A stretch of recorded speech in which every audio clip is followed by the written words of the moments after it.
Episode 63. This week we cover The Empath. The Empath, not a bad episode at all. Kirk, Spock, and McCoy go to a research station. They lost contact with the researchers. The sun was going nova. The entire star system was going to be destroyed. Well, they went to see what was keeping the researchers from getting out of there. They couldn't find them. Couldn't find them at all. So they were going to try to use the logs to find them when Mr. Scott called down and said that there were ion storms and they had to get out of there. Mr. Spock said there'll be 72 hours before they can come back. Kirk said, sure, get out of here. We'll be fine on this planet for 72 hours. No provisions. We don't know what happened to the researchers, but what's the worst that could happen, Kirk thought. So Scott took off out of there. He went away to avoid the ion storms. And Spock played the video logs of the researchers. They heard some strange sounds, and then they disappeared. That's what happened. And then all of a sudden that strange sound appeared off the logs. It was going on around them. Spock couldn't track the source of the sound. Then he disappeared. McCoy doubled over in pain. He disappeared. Kirk staggered around, went up the stairs, passed out, fell down the stairs, landed on the ground, and then disappeared. Even though we heard the sound first, he was the last to disappear. They wake up in some really dark room. They find the girl laying on this futon. They go over to her. She won't say anything to him. McCoy finally figures out she's mute, no vocal cords. He figures that's how the race is. They just don't have vocal cords. She seems to halfway understand it. They never fully say that she does or she doesn't. They think she does. Then these aliens that look like Telosians, called the Vians, appear. They put a force field around Kirk and his landing party, and they say that the force field feeds off the energy of the people in it. The more they resist, the stronger the force field. So they try to resist it. That was the wrong course of action. They get out of that. They check on the girl. She's alright. McCoy names her Jim. A little confusing because now there is Jim and there's Jim. That was McCoy's choice, though. They determine also that she's an empath, and she senses emotions and so forth, but Spock's quick to point out she's not a telepath because she hadn't tried to connect with their minds yet. So she's strictly an empath, much like half of Deanna Troi would be in Star Trek The Next Generation.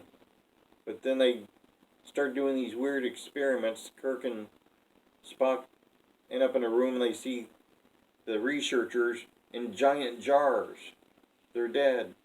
They're like, oh no, there they are, but we're too late. Then they see empty jars with each of their names on them, indicating they're next.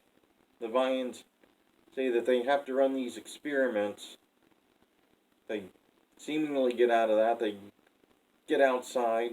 They try to run away. They see Scotty and a rescue party at the research station, so they head for that. Turns out it was a mirage. It wasn't really Scotty and a rescue party at all, but Kirk went after the Vians when he saw him standing on a hill.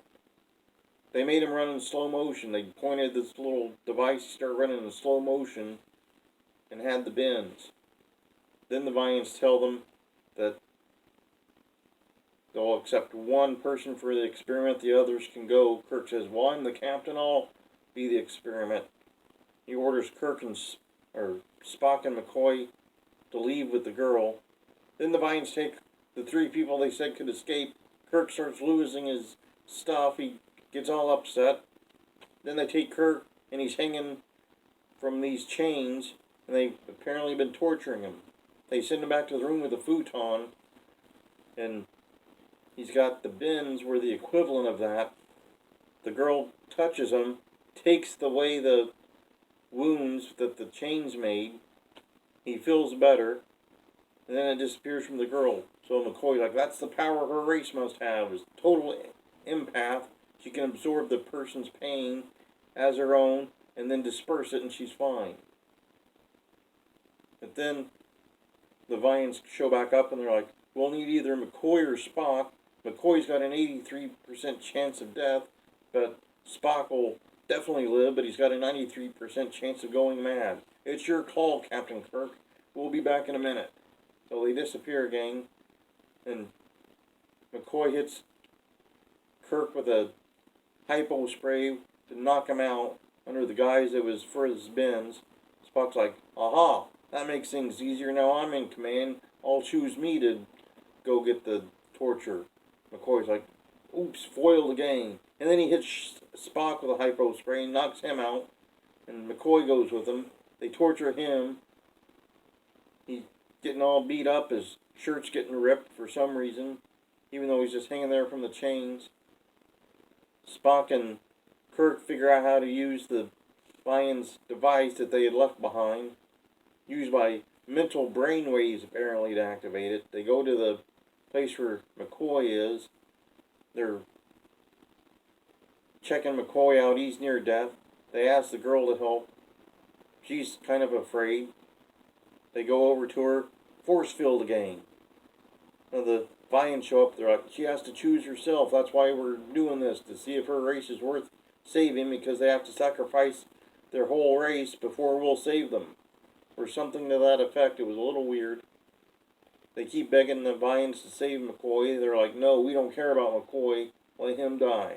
We just want to see if the girl will save his life or not. She halfway helps McCoy. Stops to save herself. They're like, oops, we made a mistake, but let's just stand here a little longer and see if we change our mind. Kirk eventually convinces them to let her help McCoy. So she fully saves McCoy. Then they're back on the ship, and they're like, well, that was weird. Scotty starts doing Bible verses or something, some sort of Bible verse parable to compare the two situations. That was more or less the episode. More or less the whole episode. Some interesting notes. Scotty back to his comb back hair this time for the full episode. He was only in a couple quick scenes, but he didn't change hairstyles this time.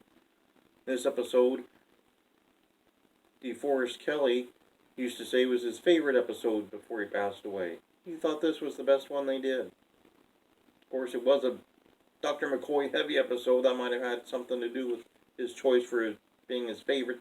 But nonetheless, he said it was his favorite in several interviews. Also, the lady that played Jim the Empath was on As the World Turns for many, many years. So she went on to soap opera acting. Pretty much episode 63